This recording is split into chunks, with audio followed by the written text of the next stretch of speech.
할렐루야. 아멘. 오늘도 우리를 부르시고 우리를 찾으시는 그 주님 앞에 나가기를 원합니다. 오늘 이 아침에도 주님을 찬양하며 주의 말씀을 들을 때에 성령께서 임하시고 또 그 주님을 귀하게 만나는 그런 시간 되기를 간절히 소망합니다. 시간 찬양함으로 주님의 보좌 앞으로 나가겠습니다.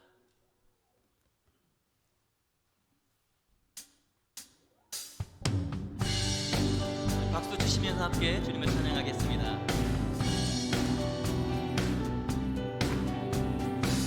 우리를 인도하시는 그 주님 앞에 이 시간 간절한 마음을 가지고 나가기를 원합니다. 갈 길을 밝히 보이시니 주 앞에 빨리 나갑시다. 우리를 찾는 구주 예수 보도라 하시. 다시 한번 갈 길을 밝히 보이시니 주 앞에 빨리 나갑시다. 우리를 찾는 구주 예수 보도라 하시네. 죄악 벗은 우리 영혼은 기뻐 뛰며 주를 보겠네. 하늘에 계신 주 예수를 영원히 섬기. 우리를 오라 하시는 말, 우리를 오라 하시는 말 기쁘게 듣고 순종하세. 구주를 믿기 지체 말고 속속히 나가. 다시 한번 우리를 오라 하시는 말, 우리를 오라 하시는 말 기쁘게 듣고 순종하세. 구주를 믿기 지체 말고 속속히 나가세. 죄악 벗은 우리 영혼은 기뻐 뛰며 주를 보겠네. 하늘에 계신 주 예수를 영원히 섬길. 주 오늘 여기 계시오니, 주 오늘 여기 계시오니 나와서 주의 말씀 듣세. 듣기도 하며 참 진리시로다. 참 진리시로다. 죄악 벗은 우리 영혼은 기뻐 뛰며 주를 보겠네. 하늘에 계신 주 예수를 영원히 섬기. 주 오늘 여기 계시오니, 주 오늘 여기 계시오니 아멘. 나와서 주의 말씀 듣세. 듣기도 하며 생각하니 참 진리시로다. 죄악 벗은 우리 영혼은 기뻐 뛰며 주를 보겠네. 하늘에 계신 주 예수를 영원히 섬기. 죄악 벗은 우리 영혼은, 죄악 벗은 우리 영혼은 기뻐 뛰며 주를 보겠네. 하늘에 계신 주 예수를 영원. 다시 한번 선포합시다. 죄악 벗은 우리 영혼은, 죄악 벗은 우리 영혼은 기뻐 뛰며 주를 보겠네. 하늘에 계신 주 예수를 영원히 섬기리. 내게 강 같은 평화, 내게 강 같은 평화, 내게 강 같은 평화 넘치네. 할렐루야.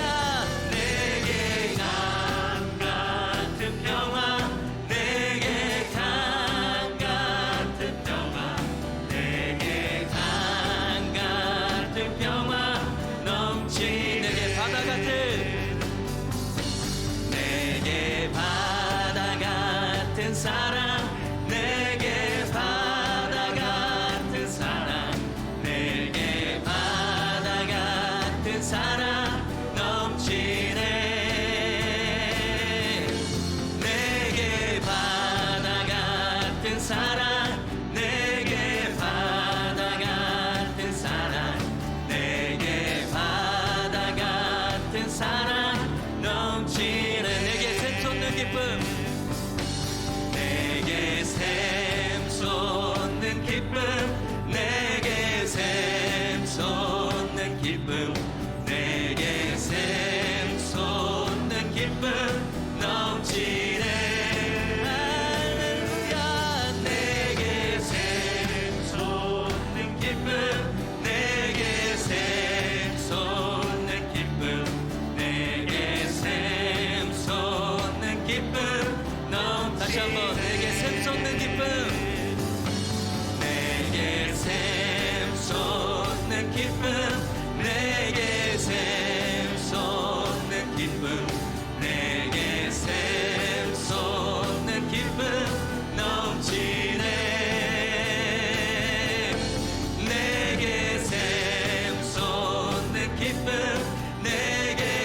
되시는 주님께 감사와 영광의 박수, 찬양의 박수 올리겠습니다.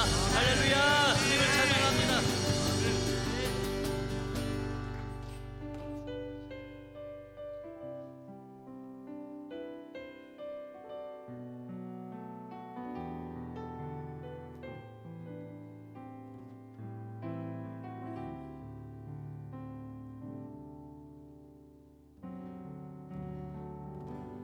따스한 성령님 마음으로 보낸 내 몸을 감싸며 주어지는 평안함 만족함을 느끼네. 사랑과 진리에 사랑과 진리에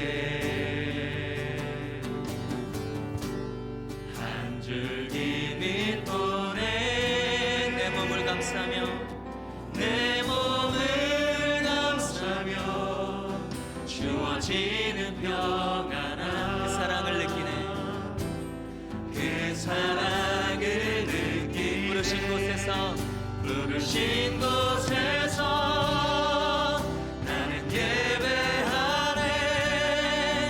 어떤 상황에도 나는 예배하네.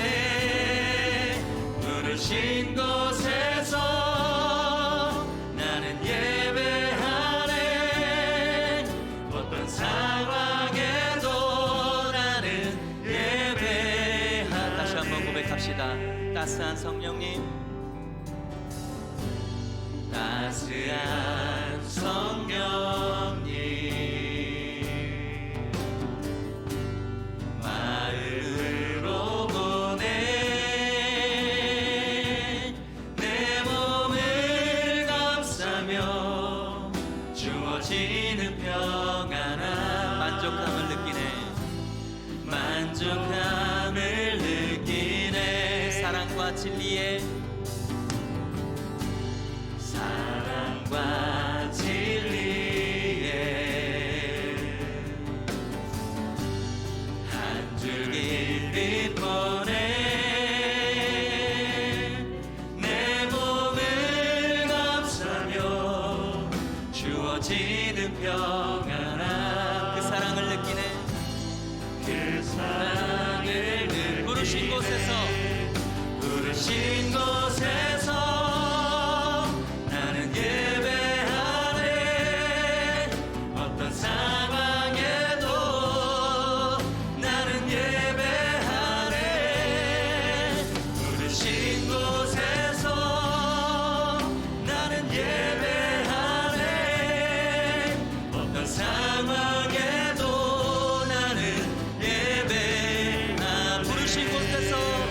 부르신 곳에서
상황에도 나는 예배하 어떤 상황에도 나는 예배하네.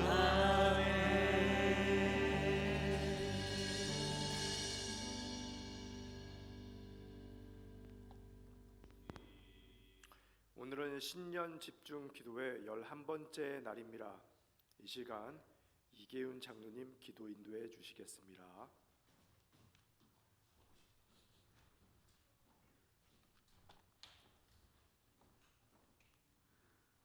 거룩하신 아버지 하나님, 광야 같은 세상이지만 새해를 소망 중에 시작하게 하심을 감사드립니다.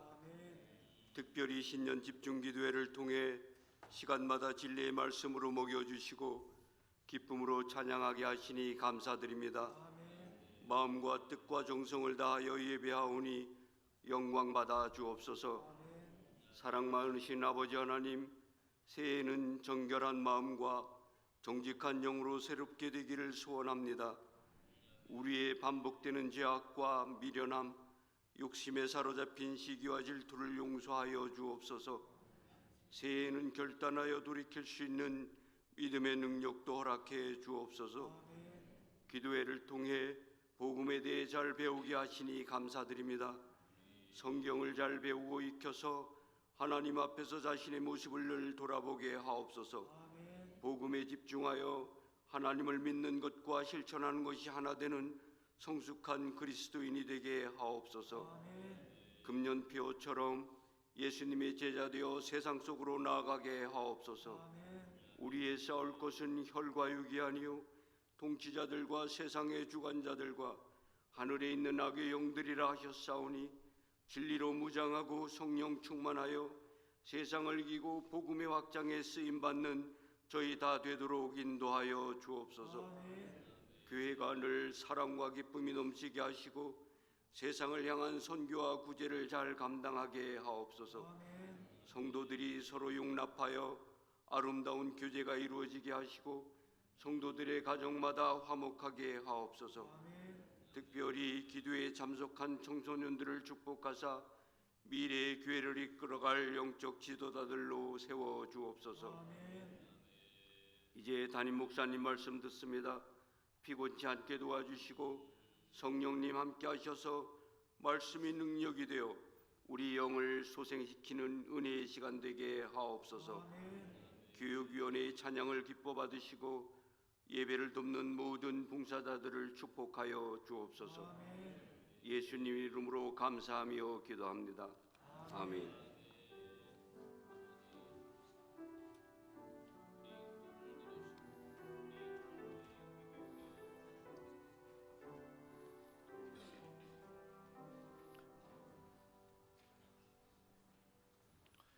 오늘 우리에게 주시는 하나님의 말씀은 갈라디아서 2장 15절에서 16절까지의 말씀입니다.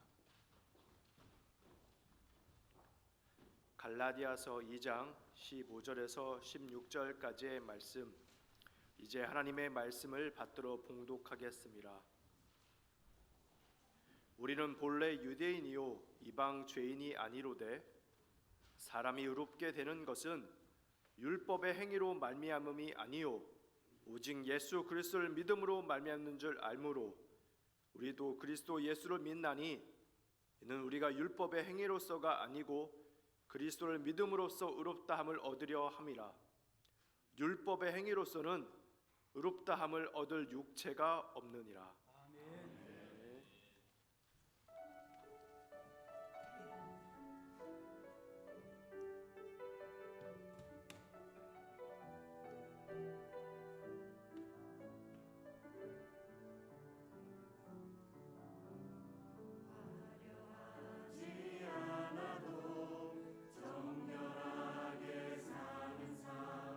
가진 것이 적어도 감사하라.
시련 극복 주님 제자 되어 세상 속으로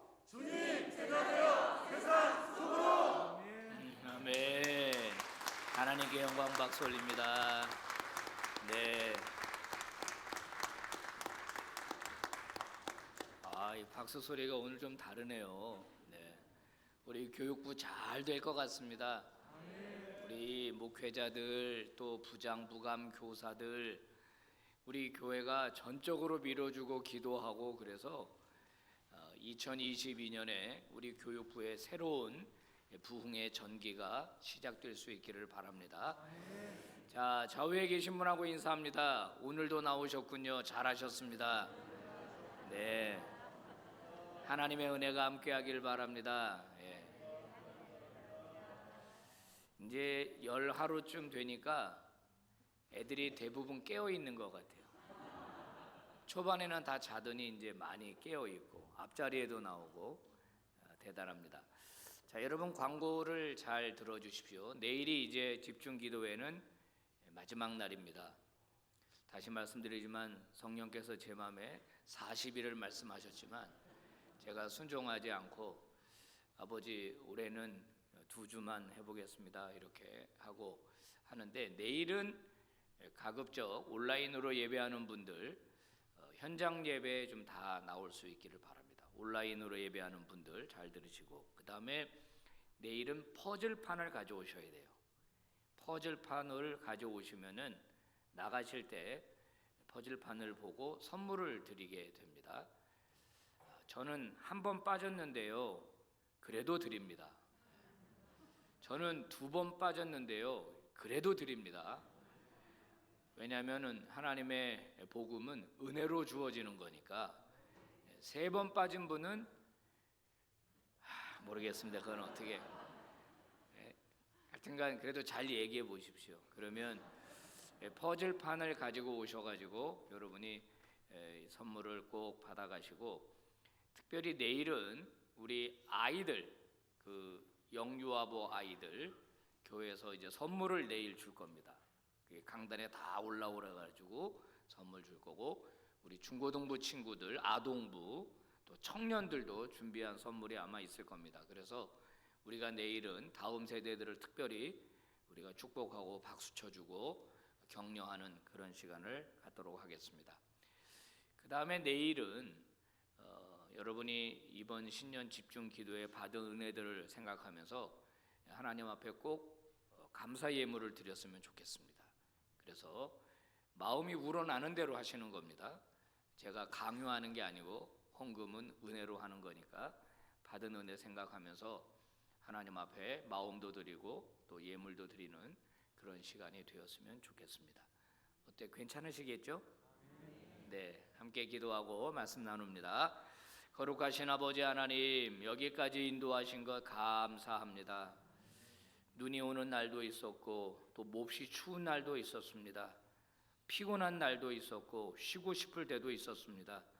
그런데 아버지, 저희들 오늘 여기까지 인도해 주신 것을 감사합니다. 새벽을 깨우며 기도하는 이 거룩한 습관이 우리의 삶에 잘 들어오게 해 주시기를 바라고, 아버지 또 말씀 듣고 은혜 받은 대로 더 많이 깨닫고 더 많이 알아서 더 많이 주를 영화롭게 하는 자들이 되게 해 주시기를 원합니다. 우리 빛과 소금 교회가 하나님의 진리의 말씀 위에 굳게 선 교회가 되기를 원하오니 말씀 맡은 종들에게 은혜 베풀어 주옵소서. 저 영아부에게부터 유치부, 유년부, 초등부, 중등부, 고등부, 청년부 또 각 동산마다 주의 말씀이 흥왕하게 임하게 하여 주시옵소서. 이 새벽에도 주의 종을 붙드셔서 말씀 바르게 전하게 하여 주옵소서. 예수님 이름으로 기도 올리옵나이다. 아멘. 자, 오늘은 하나님으로부터 오는 의라는 제목으로 하나님 말씀을 증거하도록 하겠습니다. 성경에 의로움이라고 하는 주제는 굉장한 중요한 주제입니다. 의로움. 죄인인 인간이 어떻게 의로워질 수 있는가? 굉장히 중요한 문제죠. 왜냐하면 이것이 구원과 연결되기 때문에 그렇습니다. 의롭지 않은 죄인은 구원받을 수가 없습니다. 그러나 의로운 사람을 하나님께서는 구원하시게 되거든요. 죄인은 심판을 받게 되어 있습니다. 그러니까 성경에서 죄인이 어떻게 의로워질 수 있는가 하는 방법을 바르게 아는 것이 중요하지 않겠습니까? 자, 오늘 본문 성경 갈라디아서 2장 16절에서 바울이 의롭게 된다는 것을 얼마나 중요하게 생각하는지 3번이나 반복해서 설명을 하고 있습니다. 어떻게 하나님과 올바른 관계를 맺을 수 있는가? 어떻게 의로워질 수 있는가? 그래야 하나님과 올바른 관계를 맺을 수 있으니까요. 자, 봉독해 볼까요? 16절 시작.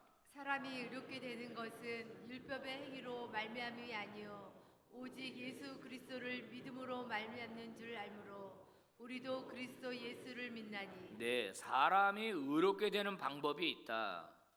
이 방법은 율법의 행위로는 아니다. 오직 예수 그리스도를 믿음으로만 가능하다. 이렇게 얘기합니다.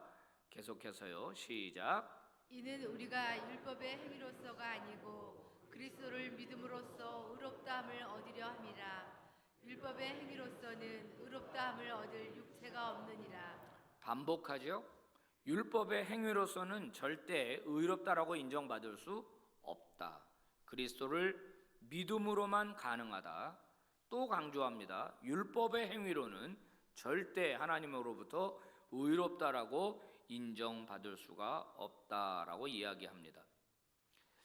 하나님과 올바른 관계에 들어가야 하나님이 그 사람에게 은혜도 주고 복도 줍니다. 하나님과 올바른 관계에 들어가는 의로운 사람이어야만 하나님이 그를 하나님의 나라에 데리고 들어가십니다. 그렇다면 의롭다라고 하는 이 말, 어떤 사람이 의롭다라고 우리가 말할 때 그것은 행위적인 개념, 윤리적 개념을 동반할 수밖에는 없습니다. 왜냐하면은 윤리적 행동의 결과로서 의롭다함을 얻으니까 그 사람이 실제로 의로운 행동을 해야만 우리는 의롭다라고 인정할 수가 있는 거죠. 율법 준수, 율법이 말하는 거, 하지 말라고 하는 거 하지 말고 하라는 거 하고, 이렇게 윤리적이고 행위적인 것이 뒤따른 결과가 의로움이라고 하는 거예요. 그런데 흥미로운 것은 뭐냐면 성경에 다른 개념도 있는 거예요. 인간의 행위가 완벽해야, 죄를 하나도 짓지 않아야 의로운 행동만 해야 의롭다라고 인정을 받는 건데, 그 방법 말고 다른 개념이 성경에 등장한다는 것이, 특히 구약 성경에 등장한다는 것이 매우 흥미로운 것입니다. 이사야 46장 12절 말씀을 한번 봅니다. 시작. 마음이 완악하여 공의에서 멀리 떠난 너희에게 내게 들으라. 네. 자, 지금 12절에서 공의에서 멀리 떠난 상태를 고발합니다. 자, 남유다는 하나님이 마련해 놓은 공의가 있는데 그 기준에 다다르지 못하고 그 공의에서 한참 못 미친 상태라는 거예요. 자, 그런데 13절 말씀입니다. 읽어봅니다. 시작. 내가 나의 공의를 가깝게 할 것인즉 그것이 멀지 아니하나니 나의 구원이 지체하지 아니할 것이라. 내가 나의 영광인 이스라엘을 위하여 구원을 시온에 베풀리라. 인간은 하나님이 설정한 기준에 도달하지 못하고 멀리 떨어진 상태인데 하나님이 자기의 공의를 가깝게 가져간다라는 말을 여기서 하고 있습니다. 그래서 여기에서 말하는 의롭다라고 하는 개념은 인간의 행위의 결과로서가 아니라 하나님께서 의롭다라고 간주해 주시는, 하나님이 의롭다라고 선언해 주시는 그런 의가 있다라고 하는 것을 말하고 있는 거예요. 자, 같은 의미로 기록된 이사야 50장 8절 말씀 읽어봅니다. 시작. 나를 의롭다 하시는 이가 가까이 계시니 나와 다툴 자가 누구냐? 나와 함께 설지어다. 나의 대적이 누구냐? 내게 가까이 나올지어다. 네, 마치 어떤 사람이 법정에 선 것 같습니다.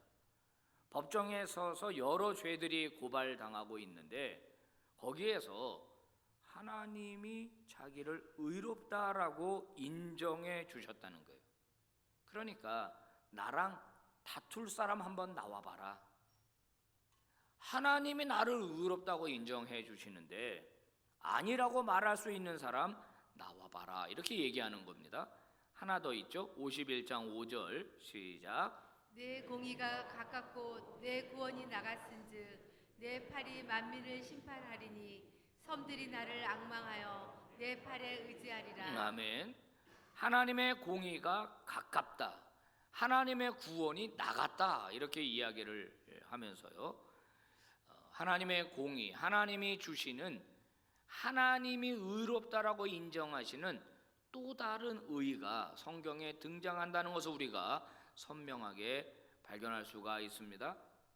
행위로서 주어지는 의가 아니라 하나님이 선물로 주시는 의, 나를 의롭다라고 인정하시는 하나님으로부터 보이는 의.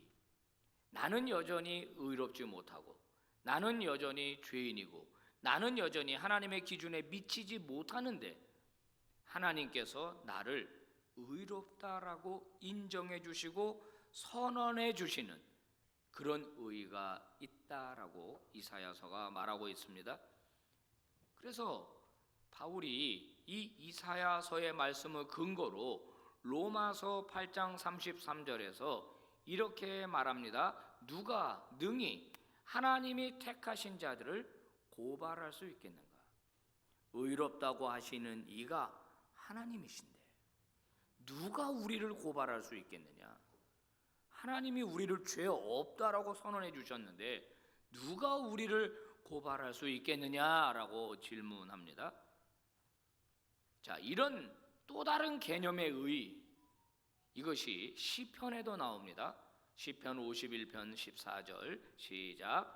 하나님이여 나의 구원의 하나님이여 피 흘린 죄에서 나를 건지소서.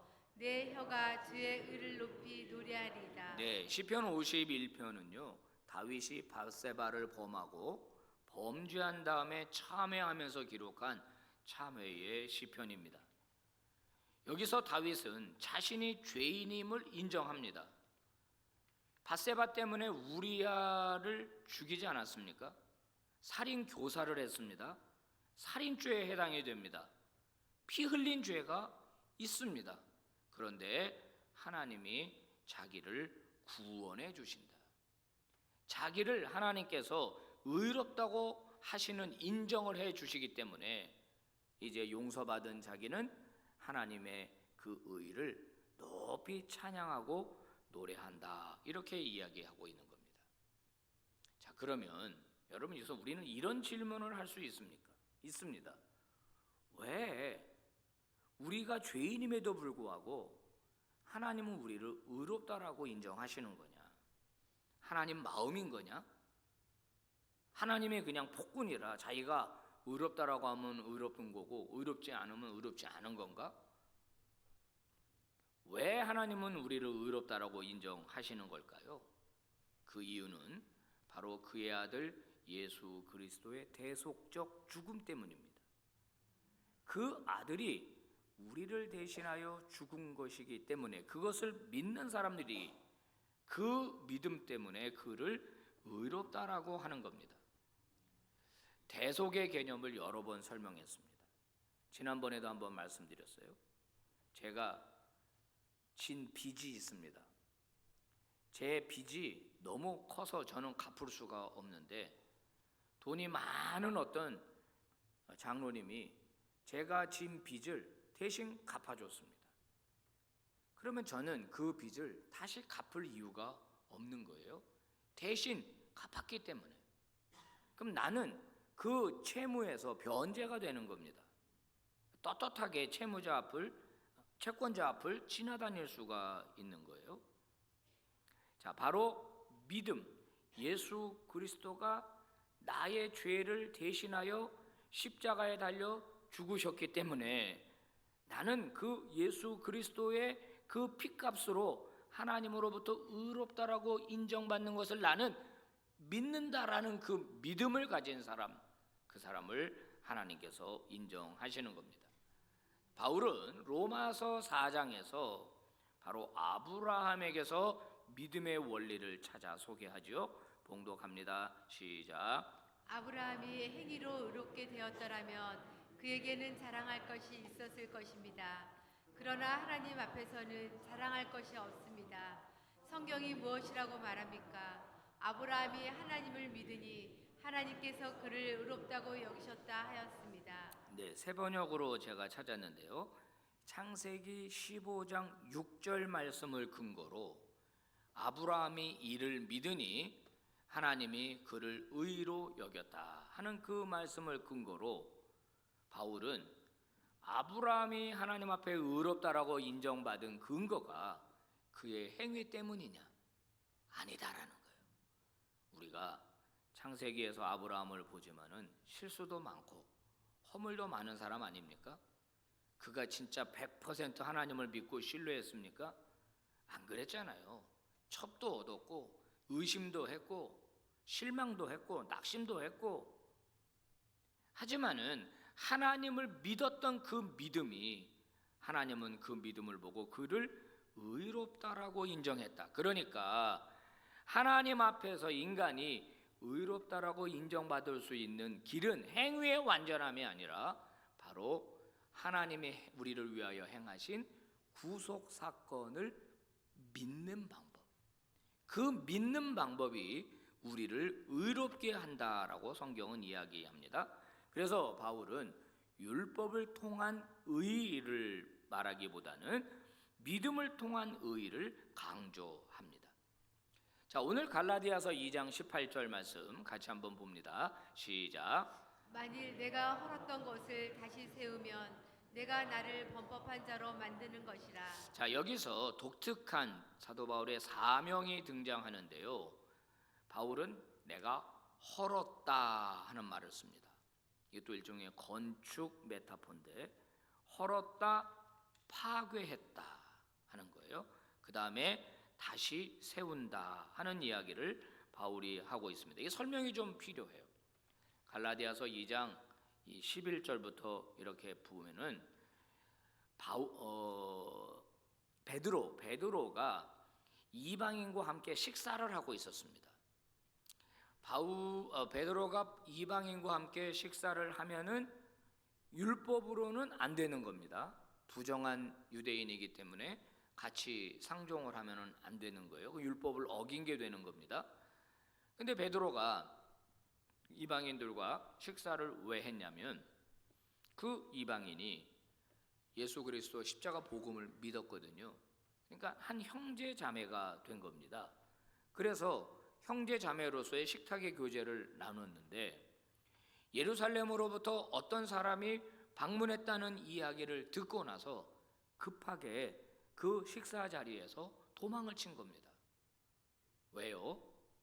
그 사람들이 보면은 당신 부정한 이방인이랑 식사했어?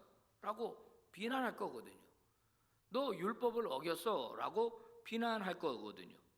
그러니까 지금 그 이야기를 앞에서 하면서 바울이 뭐라고 그러냐면, 나는 그런 율법적인 거 다 허물었다 이거예요. 다 허물었다. 그런데 내가 다시 그거를 세운다면 그게 오히려 범법한 자가 되는 거 아니냐. 율법을 어긴 게 범법이 아니라 이미 율법을 폐기했다고 선언하고 믿고 있는 내가 다시 율법의 기준으로 돌아간다면 그것 자체가 범법한 거다라고 이야기를 합니다.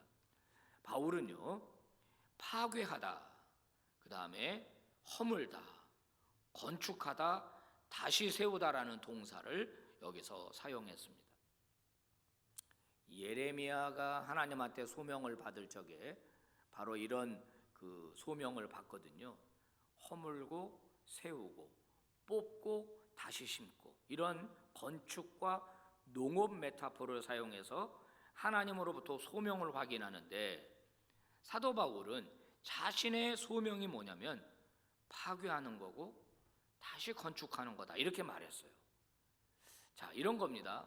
무엇을 파괴할까요? 헬라식 세계관, 헬라식 가치관, 당시 헬라 문화권이니까 그거를 파괴하는 거예요. 유대인이 가지고 있는 세계관, 유대인이 가지고 있는 가치관, 이걸 파괴하고 허물어 버리는 거예요. 그러면 다시 세우는 건 뭐죠? 복음의 가치관, 복음의 세계관을 다시 세우게 되는 겁니다. 자, 다 허물어 버리고 다시 세우는 거예요. 새로운 가치관으로, 새로운 세계관으로 다시 세우는 겁니다. 이거를 오늘 갈라디아서 2장 19절은 이렇게 표현하죠. 시작. 내가 율법으로 말미암아 율법에 대하여 죽었나니 이는 하나님에 대하여 살려 함이라. 여기서는 죽음과 사는 이야기를 통해서 이야기하고 있습니다. 무엇에 대하여 죽었다? 율법에 대하여는 내가 죽었다. 그런데 하나님에 대하여는 내가 살았다. 여기서 무엇에 대하여 죽었다라고 하는 말은 나는 더 이상 그것과 상관없다 하는 말입니다. 자, 내가 마약에 대하여 죽었다. 그럼 난 더 이상 마약에 대해서 상관없다, 이런 뜻이겠죠. 어떤 범죄에 대하여 나는 죽었다라고 말하는 것은 그것과 나는 더 이상 상관없다라고 하는 말과 같은 겁니다. 그리고 자신은 하나님 앞에서 살아있는 자로 서게 되었다라고 말하는 겁니다. 자, 성도 여러분, 우리는 어떤 존재인가 한번 생각해 봐야 합니다. 우리 안에 허물어진 것들이 있는가? 옛 성품, 죽은 것들이 있는가? 그리고 나는 새롭게 다시 살아있는 자인가? 한번 깊이 생각해 봐야 합니다. 갈라디아서 2장 20절 유명한 말씀이죠. 한번 같이 봉독해 볼까요? 시작. 내가 그리스도와 함께 십자가에 못 박혔느니 그런즉 이제는 내가 사는 것이 아니요 오직 내 안에 그리스도께서 사시는 것이라. 하나 더. 이제 내가 육체 가운데 사는 것은 나를 사랑하사 나를 위하여 자기 자신을 버리신 하나님의 아들을 믿는 믿음 안에서 사는 것이라. 이 말씀은 그리스도와 연합을 설명할 때 많이 사용하는 본문입니다. 우리 청년들이 많이 부르는 찬양 중에 주의 손에 나의 손을 포개고 주의 발에 나의 발을 포개요. 주와 함께 죽고 주와 함께 살리라. 이 찬양이거든요. 이 본문을 가지고 만든 찬양이에요. 자, 예수 그리스도와 연합하게 되면 어떤 일이 벌어지는가? 먼저 예수님이 십자가에서 당하신 형벌은 결국 내가 받는 형벌로 보는 겁니다. 예수가 십자가에 달릴 때 나도 거기에 같이 달리는 거예요. 그래서 예수님이 거기서 돌아가셨을 때 나의 옛사람도 십자가 위에서 죽는 겁니다. 그리고 예수 그리스도가 장사되어질 때 나도 같이 거기에 장사 지내게 된 것이고, 예수가 무덤을 열고 새로운 몸으로 부활할 때 나도 예수와 함께 부활하는 거예요. 이 본문이 그것을 우리에게 말해주고 있는 겁니다. 최후의 심판대 앞에 서게 되면 우리는 율법에 의하여 고발당하게 될 겁니다. 그러니까 당신 살아있을 때 이런 죄 졌잖아, 이런 잘못했잖아, 이런 범죄했잖아, 이렇게 율법에 의하여 낱낱이 고발을 당할 겁니다. 그러면 최후의 심판대에서 내려지는 판결은 유죄입니다. 그러면 유죄의 결과로서 죽음이라고 하는 형벌을 받게 되겠죠. 그런데 내가 십자가에 예수 그리스도와 함께 형벌을 받았습니다. 예수가 죽을 때 나도 죽었습니다. 내 죄는 거기서 다 처리됐습니다. 라고 믿으면 그 사람은 무죄 판결을 받게 된다는 거예요. 그러면 하나님이 그를 의롭다라고 여겨 주신다는 거예요. 나는 아직 살아 있습니다. 우리는 아직 최후의 심판대에 서지 않았습니다. 그런데 우리는 예측할 수는 있습니다. 정말 우리가 벗은 몸으로 주 앞에 서게 될 때 우리에게 내려질 형벌은 무엇인가? 죽음입니다. 하지만 예수 그리스도가 나를 위하여 십자가에 돌아가셨다, 나도 거기서 죽었다라고 고백하고 인정하게 되면 그 사람은 예수 안에서 다시 살게 되는 겁니다. 여러분, 이것은요, 바울이 예수를 만나고 얼마나 철저하게 변화되었는지를 우리에게 보여주는 부분입니다.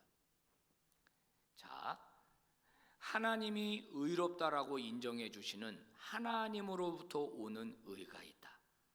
이것은 행위와 상관없다라고 했으니까 그러면 막 살아도 되겠네. 계속 죄를 지어도 되겠네. 그러면 하나님이 계속 의롭다라고 인정해 주시는 거 아니야? 그 십자가 계속 믿기만 하면 되는 거 아니야? 죄 짓고 와서 또 회개하고, 죄 짓고 또 회개하고, 그러면 되는 거 아니야?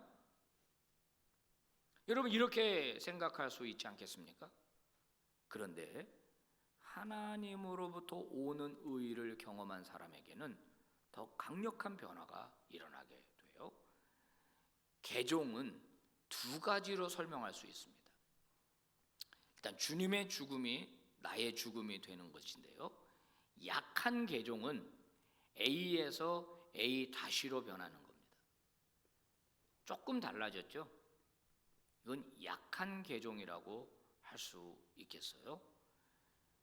예를 들어 내가 불교다.